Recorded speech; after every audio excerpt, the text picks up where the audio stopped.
ഓർമ്മയുടെ ചായം മുക്കിയ ബ്രഷുമായി അവർ എത്തി. പ്രിയ കൂട്ടുകാരന്റെ സ്മരണയ്ക്കായി ഒരുക്കിയ സമൂഹ ചിത്രരചനാ സദസ്സിൽ പങ്കാളികളാകാൻ അന്തരിച്ച ചിത്രകാരൻ മുഹമ്മദ് അലി ആദത്തിന്റെ സ്മരണയ്ക്ക് അന്നമനട ഓഫ് സ്റ്റേജ് ഒരുക്കിയ ഓർമ്മച്ചായം സമൂഹ ചിത്രരചനാ സദസ്സ് അദ്ദേഹത്തിന്റെ സമകാലികർ അടക്കമുള്ള 50ഓളം ചിത്രകാരന്മാരുടെ രചനാ പങ്കാളിത്തം കൊണ്ട് ശ്രദ്ധേയമായി.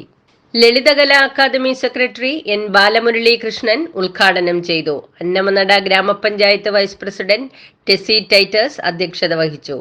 ചിത്രകാരൻ കെ എം മധുസൂദനൻ മുഖ്യാതിഥിയായി. ടി ശശിധരൻ, സുരേഷ് മുട്ടത്തി എന്നിവർ മുഹമ്മദ് അലി ആദം അനുസ്മരണം നടത്തി. V D Premprasad, Hashim Sabu, T K Satheesan, K E Iqbal, Sheeja Naseer, Mohini Kuttan, advocate M K Haq, T L Susheelan, advocate V V Jayaraman എന്നിവർ സംസാരിച്ചു. ശനിയാഴ്ച വൈകിട്ട് അന്നമനട വി എം ഓഡിറ്റോറിയത്തിൽ മോഹൻ രാഘവൻ പുരസ്കാര സമർപ്പണം വ്യവസായ നിയമമന്ത്രി പി രാജീവ് ഉദ്ഘാടനം ചെയ്യും.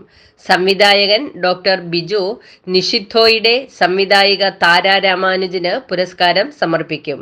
News bureau, city voice, Mala.